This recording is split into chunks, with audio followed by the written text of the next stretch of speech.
नमस्कार, मैं हूं आपके साथ अपूर्वा और आप देख रहे हैं हमारा खास कार्यक्रम 33 जिले 33 खबर। तो चलिए खबरों की शुरुआत सबसे पहले जयपुर से करते हैं, जहां पीसीसी चीफ गोविंद सिंह डोटासरा ने ब्यूरोक्रेसी पर सत्ताधारी विधायकों के आरोपों को लेकर कहा कि विधायिका और ब्यूरोक्रेसी दो पहिए हैं, मिलकर ही विकास के रास्ते पर आगे बढ़ा जाता है। साथ ही कहा कि गहलोत सरकार से जनता और विधायक खुश हैं और अब हम कांग्रेस संगठन की मजबूती में जुटे हैं। साथ ही कहा कि जून में हम वर्कशॉप कर रहे हैं। राज्यसभा चुनाव सियासत को लेकर पीसीसी चीफ डोटासरा ने कहा कि बाड़ेबंदी की कांग्रेस को कोई जरूरत नहीं है। पीसीसी चीफ डोटासरा ने बीजेपी पर भी हमला बोलते हुए कहा कि बीजेपी हमेशा से लोकतंत्र पर विश्वास नहीं करती है। बीजेपी हॉर्स ट्रेडिंग में यकीन रखने वाली पार्टी है। साथ ही कहा कि बीजेपी की नीतियों से लोकतंत्र को खतरा है। यही कारण है कि कांग्रेस भारत जोड़ो अभियान चलाने जा रही है।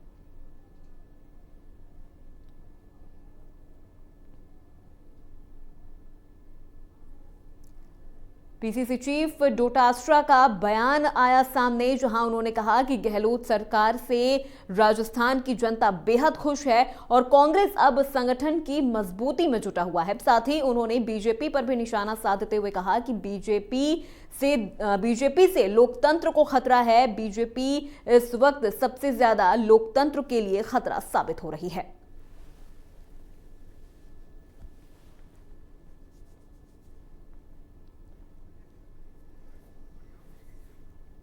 संसदीय क्षेत्र के प्रवास पर लोकसभा अध्यक्ष ओम बिरला ने चप्पल वितरण कार्यक्रम का शुभारंभ किया। इस दौरान बिरला ने श्रमिकों और उनके परिजनों को चप्पलें भेंट की। आपको बता दें कि भीषण गर्मी में तपती सड़क वंचितों के पैर झुलसा देती है। झुलसे पैरों को देखकर स्पीकर बिरला ने श्रमिकों की पीड़ा महसूस की थी। इसके बाद स्पीकर बिरला ने जरूरतमंदों को चप्पलें भेंट की हैं। करीब एक दशक पहले प्रकल्प की शुरुआत हुई थी। हर साल जन सहयोग से कोटा बूंदी में चप्पल का वितरण होता है। आपको बता दें कि इस प्रकल्प की पीएम मोदी ने भी तारीफ की थी। आग्रह किया है कि तपती धूप है और तपती धूप में हमारे कई अभाव में रहने वाले वंचित गरीब व्यक्ति जिनके पैर में चप्पल नहीं होती, हमने स्थापन उद्यमी को देखा है और मैंने सभी सामाजिक कार्यकर्ताओं का आह्वान किया है कि जहाँ भी अपनी आंखें ऐसे लोगों को देखें जो बिना चप्पल के हैं, अपनी धूप में पैदल चल रहे हैं, अपनी अपनी गाड़ी में, अपनी अपनी मोटरसाइकिल में, अपने संसाधन में नई पुरानी चप्पल जूते रखें, पुरानी भी रखें, नई भी रखें, ताकि हम सभी लोगों को जो राहगीर में चलते हुए पैदल दिखते हैं उनको इस तपती धूप को बचाने के लिए उनको जूते चप्पल दे सकें ताकि उनके पैर न जले। मैंने देखा है कि कई बच्चे, छोटे छोटे बच्चे, मजदूरों के बच्चे, बड़े लोगों के पैर जले होते हैं। आप उनकी पैरों की कंडीशन देखोगे तो इन पैरों को बचाने की सबको जिम्मेदारी है। मुझे लगता है कि समाज सामूहिकता से काम करेगा तो हम लोगों के अभावों को, उनकी दुख को, उनके आंसुओं को कम कर। प्रदेश के युवा बोर्ड अध्यक्ष राज्य मंत्री सीताराम लांबा और उपाध्यक्ष सुशील पारेख एक दिवसीय यात्रा के तहत डूंगरपुर पहुंचे। इस दौरान दोनों सर्किट हाउस पहुंचे, जहां डूंगरपुर विधायक गणेश गोगरा सहित कांग्रेसी पदाधिकारियों और कार्यकर्ताओं ने दोनों का स्वागत किया। यहां से दोनों एक निजी होटल गए, जहां उन्होंने युवा वर्ग के सम्मेलन को भी संबोधित किया। सर्किट हाउस पहुंचे दोनों अध्यक्ष, जहां पर उन्होंने युवा वर्ग को संबोधित किया। युवा वर्ग के सम्मेलन को यहां पर संबोधित किया गया। युवा संवाद के तहत इस कार्यक्रम का आयोजन किया गया था। नवलगढ़ के परसरामपुरा चारा काबास में शहीद बलराम धायल की मूर्ति का लोकार्पण समारोह आयोजित हुआ। सीएम सलाहकार विधायक डॉक्टर राजकुमार शर्मा कार्यक्रम के मुख्य अतिथि रहे। डॉक्टर राजकुमार ने शहीद बलराम धायल की मूर्ति को माल्यार्पण कर नमन किया। इस दौरान वीरांगना प्रेम कुमारी और शहीद पिता ताराचंद धायल और माता बादामी देवी का सम्मान हुआ। वहीं विधायक डॉक्टर राजकुमार ने कहा कि देशभक्ति का जज्बा हमारे युवाओं के खून में है। जिस घर का एक सपूत शहीद होता है, उस शहीद के भाई भी सेना में जाने के लिए तत्पर रहते हैं। साथ ही कहा कि सैनिकों के लिए नवलगढ़ में आर्मी कैंटीन बनेगी। युवाओं के लिए परसरामपुरा स्टेडियम में डिफेंस एकेडमी भी बनेगी और इस दौरान लेफ्टिनेंट जनरल सतपाल सिंह कटेवा, झुंझुनू जिला कलेक्टर लक्ष्मण सिंह कुड़ी, ब्रिगेडियर केडी मल्होत्रा और प्रधान दिनेश सुंडा ने भी लोगों को संबोधित किया। वहीं अतिथियों ने लोकार्पण पट्टिका और जीवन परिचय पट्टिका का अनावरण किया।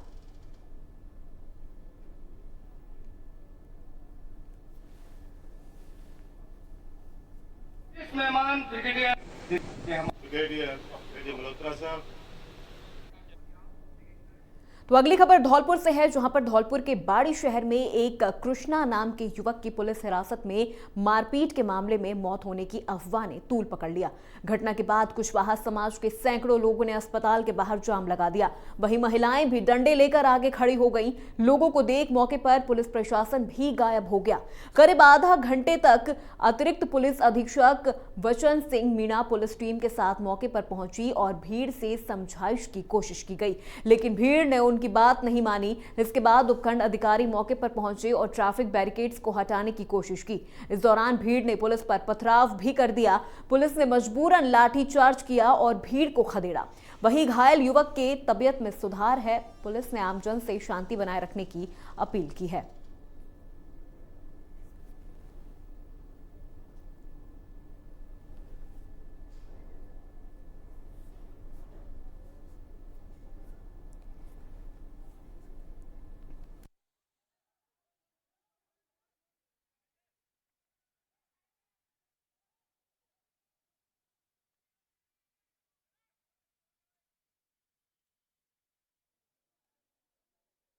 भीलवाड़ा में बीजेपी के धरने में विवादित बयान देने वाली युवती कोमल मेहता की कोर्ट में पेशी हुई। यहां कोर्ट ने आरोपी युवती की बेल की अर्जी को खारिज कर दिया। साथ ही आरोपी युवती को जेल भेजने के आदेश दिए हैं। बता दें कि आदर्श हत्याकांड के विरोध में बीजेपी का हिंदू संगठनों के समर्थन में कलेक्ट्री पर धरना चल रहा था। धरने के दौरान आरोपी कोमल ने विवादित बयान देते हुए मुस्लिम समाज के बहिष्कार की बात कही थी। बयान का वीडियो वायरल होने के बाद मुस्लिम समाज में रोष है और इस मामले के बाद भीलवाड़ा में बाजार भी बंद कर दिए गए हैं। साथ ही कल भी बाजार बंद करने का आह्वान किया गया है। पूरे मामले को लेकर कलेक्ट्रेट पर भी प्रदर्शन किया गया, जिसमें दुर्गा शक्ति अखाड़ा की बालिकाओं ने भाग लिया। इसके बाद कलेक्ट्रेट परिसर छावनी में तब्दील कर दिया गया। प्रशासन चाहता है कि पूरा समाज उग्र हो और इस प्रशासन ने 3 महीने से कोई कसर नहीं छोड़ी है कि आंदोलन होना चाहिए। हिंदू समाज को भड़काकर हिंदू समाज की आज जो दिशा जो खराब हो रही है, शहर का वातावरण जो खराब हो रहा, उसका जिम्मेदार पुलिस प्रशासन है। 3 मुस्लिम युवकों ने लगातार 8 महीने तक उसके साथ बलात्कार किया है और उसके बाद थाना में FIR दर्ज होती है। आज तक उनकी गिरफ्तारी नहीं और उस बच्ची का बयान होने के बाद मुसलमान उठा के ले गए। आज पुलिस उनके सामने ले गए उठा के, और पुलिस का रवैया एक 22 साल की एक निर्दोष बच्ची को पकड़ते हैं। ऐसे मुलजिमों को पकड़ने में इनको मौत आती है। हिंदू समाज धरने पे बैठा है, आज 10 दिन हो गए धरने को, लेकिन उस पर पाकिस्तान जिंदाबाद की कोई गिरफ्तारी नहीं होती है। एक आदमी धमकी देता है, उस पर गिरफ्तारी होती है।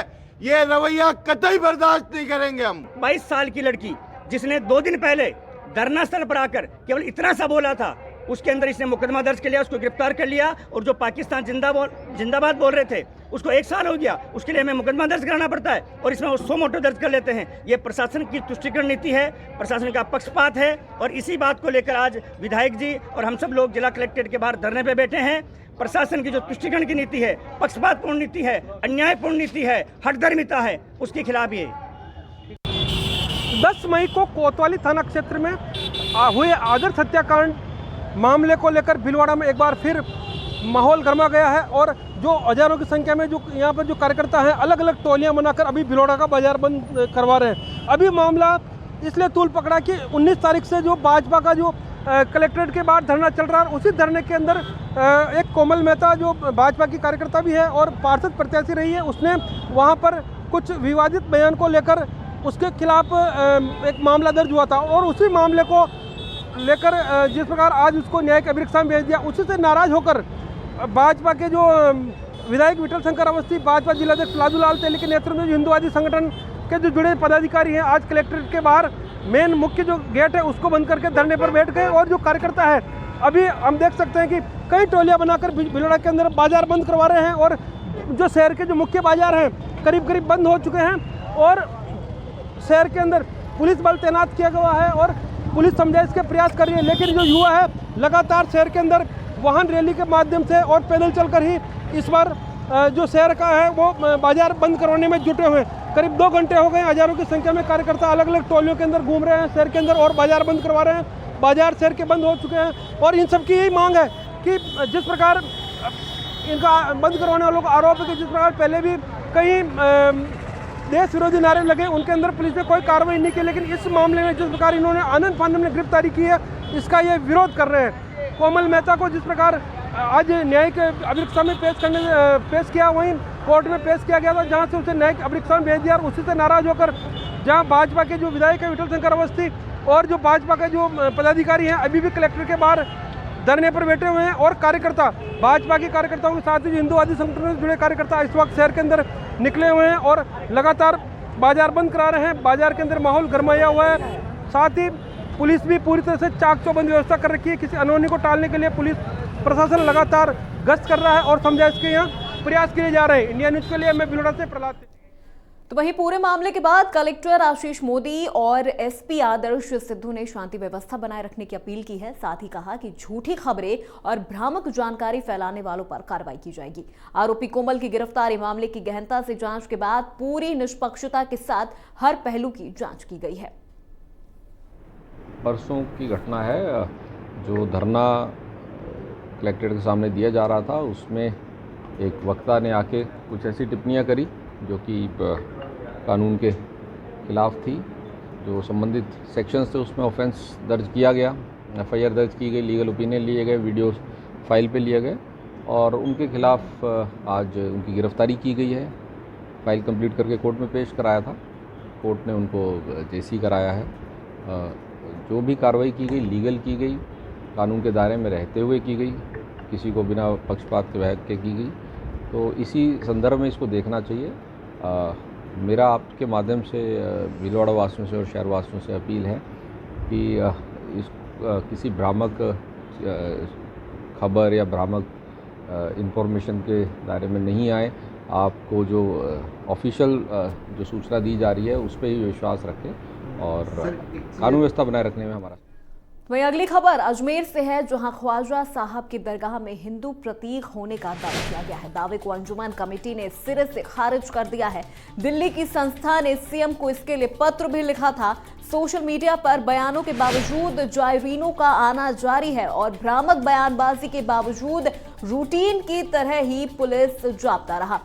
हिंदुस्तान अनेकता में एकता वाला देश है, कमेटी की ओर से ये बयान दिया गया है। साथ ही कमेटी ने कहा कि दरगाह में 36 कौम के लोग अपनी आस्था लेकर आते हैं।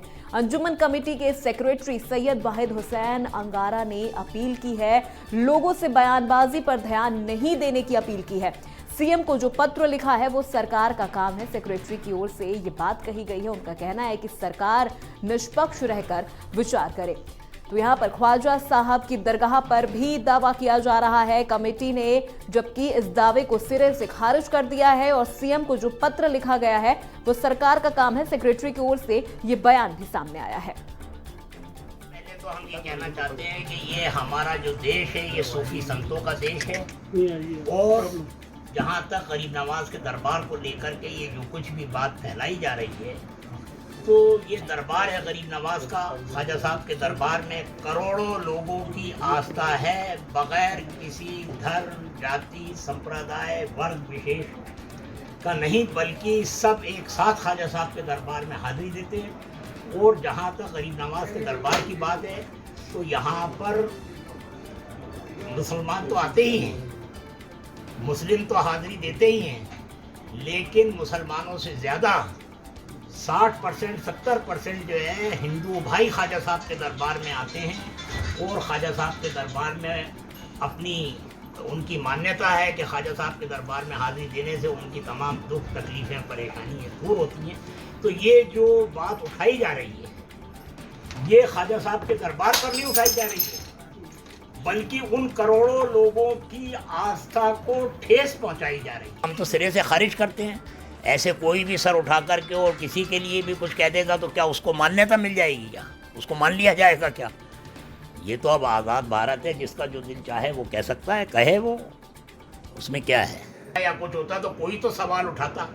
आज अचानक ऐसी क्या बात हो गई? ख्वाजा साहब का दरबार है, सबके लिए खुला हुआ है और सब यहाँ पर बिना किसी भेदभाव के यहाँ पर आते हैं और क़यामत तक आते रहेंगे। ये आज ही नहीं आया है, आज दौर के अंदर रोज़ एक न एक बयान, कभी मस्जिद के नहीं है, कभी कुतुब मीनार के नहीं है, कभी ज्ञानवापी के नहीं है, कभी किसी के लिए इस तरह बयान है। और ऐसा लग रहा है कि ऐसे बयान आते रहेंगे। इसमें किसी मज़हब से कोई ताल्लुक़ नहीं है। न मैं समझता हूँ कोई आदमी ऐसा मजहबी या धार्मिक आदमी है जो इस तरह के बयान देता है, बल्कि मज़हब और धर्म के नाम पर अराजकता फैलाने की मुल्क में बात करते हैं। हम सभी को सोचना चाहिए कि मुल्क में। तो वहीं अगली बड़ी खबर आपको बता दें, जालोर से आ रही है, जहां पर बोरवेल में 12 साल का एक बच्चा गिर गया था। रामसीन थाना के तवाफ गांव का ये पूरा मामला है। कृषि कुएं पर खेलते वक्त ये हादसा हुआ था, जिसके बाद बच्चे का सफल रेस्क्यू कर लिया गया है। बच्चे को सुरक्षित बोरवेल से बाहर निकाल लिया गया। आपको बता दें, करीब 90 फीट की गहराई पर बच्चा फंसा हुआ था और जिसके बाद मौके पर पुलिस प्रशासन और चिकित्सा विभाग की टीम भी मौजूद थी। लेकिन देसी जुगाड़ से प्रसिद्ध मादाराम ने बच्चे को बाहर निकाला। इससे पहले भी मादाराम कई बच्चों को बोरवेल से अपने इसी देसी जुगाड़ से बाहर निकाल चुके हैं। वहीं अगली खबर पिंक सिटी जयपुर से आपको बता दें, जहां राजस्थान इंटेलिजेंस की राज्य विशेष शाखा ने पाकिस्तान के लिए जासूसी करने के आरोप में गिरफ्तार किए गए सेना के जवान प्रदीप कुमार के मामले में पाकिस्तानी महिला के कुछ वीडियो मिले हैं। आपको बता दें कि राजस्थान इंटेलिजेंस की राज्य विशेष शाखा ने भारतीय सेना के जवान प्रदीप कुमार को पाकिस्तानी खुफिया एजेंसी की महिला एजेंट को सामरिक महत्व की सूचनाएं भेजने और पाकिस्तान के लिए जासूसी करने के आरोप में गिरफ्तार किया था।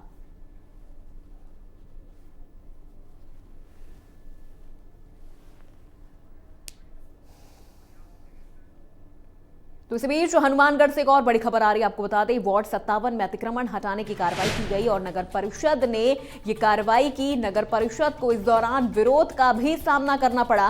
पुलिस जाब्ते और मजिस्ट्रेट के साथ नगर परिषद की टीम पहुंची थी और वार्ड 57 के पार्षद राजेंद्र गोदारा ने वादा खिलाफी का आरोप भी लगाया। नव आयुक्त पर वादा खिलाफी का आरोप लगाया गया है। साथ ही कहा गया है कि निर्देशों को उन्होंने ठेंगा दिखाया। 40 से 50 मकान धराशाही किए गए और जिसके बाद मौके पर चीख पुकार भी मच गई। कई पुरुष मौके पर बेहोश हो गए। पार्षद राजेंद्र गोदारा ने नव चेयरमैन को कहा कि भूमाफिया जिला कलेक्टर ने जांच शुरू की है और जांच के लिए कमेटी भी बनाई गई है।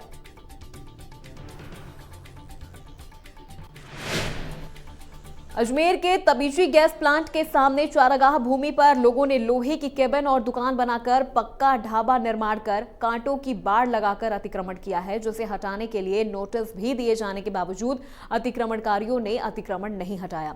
हल्का पटवारी ने ग्राम पंचायत तबीजी से संपर्क कर पंचायत प्रशासन तबीजी को मामले से अवगत कराया है, जिस पर अतिक्रमण हटाने के समय विवाद उत्पन्न होने की संभावना को देखते हुए मांगलियावास थानाधिकारी को सूचित किया गया।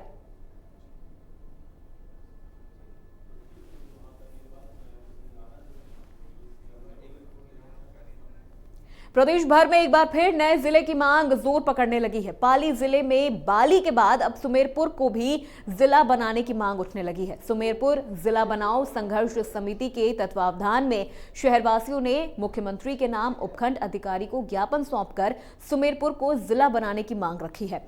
ज्ञापन में बताया गया कि सुमेरपुर शिवगंज जोधपुर संभाग का प्रमुख व्यापारिक केंद्र है। पाली के अलावा सिरोही, जालोर, बाड़मेर, राजसमंद जिले से रोजाना हजारों लोगों का सुमेरपुर आना जाना लगा रहता है।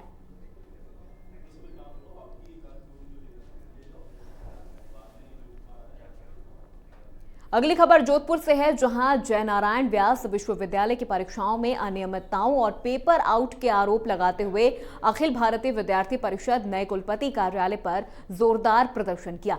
परिषद से जुड़े छात्र छात्राओं ने आरोप लगाया कि 19 मई को व्यास विश्वविद्यालय की परीक्षाएं शुरू हुई थी। उसी दिन से परीक्षाओं में अनियमितताएं सामने आ रही हैं। 2022 की परीक्षाओं में 2020 और 2021 के प्रश्न पत्र दिए गए। 25 मई को बीए द्वितीय वर्ष इतिहास की परीक्षा का सोशल मीडिया पर प्रश्न पत्र आधे घंटे पहले ही वायरल हो गया। छात्र छात्राओं के प्रदर्शन के बावजूद कुलपति के मौजूद नहीं होने पर कुलसचिव ने उनका ज्ञापन लिया और उचित कार्रवाई का आश्वासन दिया। लालसोट में पट्टा विवाद को लेकर पिछले 11 दिनों से धरना जारी है। लालसोट नगर पालिका के कुछ पार्षद सहित अन्य लोग धरने पर बैठे रहे और सरकार और नगर पालिका प्रशासन के खिलाफ जमकर नारेबाजी की। गौरतलब है कि लालसोट नगर पालिका के चेयरमैन रक्षा मिश्र के पति पूर्व चेयरमैन दिनेश चंद्र मिश्र के नाम मार्च 2022 में एक पट्टा जारी हुआ था।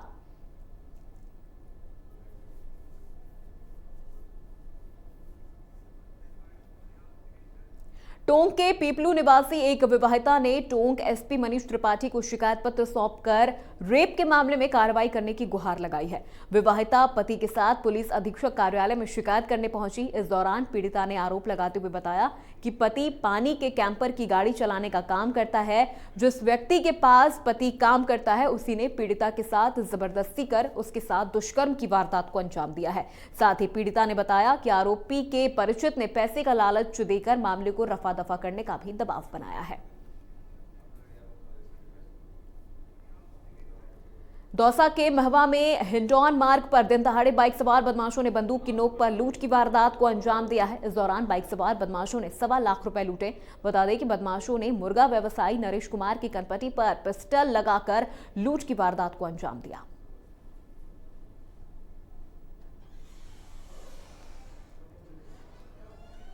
जोधपुर के बाहर गंगाड़ा इलाके में दोपहर को ओवरटेक के प्रयास में एक कार और बोलेरो की टक्कर हो गई। टक्कर के बाद दोनों पक्षों में मारपीट और पथराव भी हुआ, जिसके बाद कार और बोलेरो के कांच टूट गए और कुछ लोगों को चोटें भी आई हैं। घटना की सूचना मिलने पर पुलिस मौके पर पहुंची और झगड़ा रुकवाया।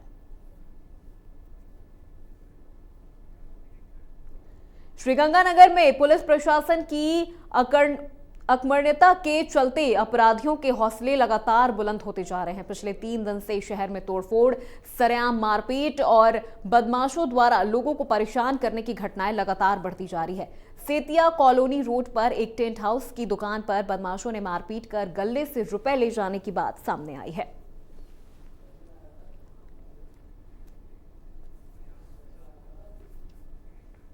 कोटा में चलने वाली सिटी बसों के अचानक पहिए थम गए जब नगर निगम प्रशासन ने मेंटेनेंस की दुहाई देकर सभी सिटी बसों को स्टैंड पर खड़ा करवा दिया और निगम प्रशासन ने शहर में सवारियों को लेकर गंतव्य स्थान तक पहुंच रही सिटी बसों को भी बीच रास्ते में रुकवा लिया और उनको वापस स्टैंड पर बुला लिया।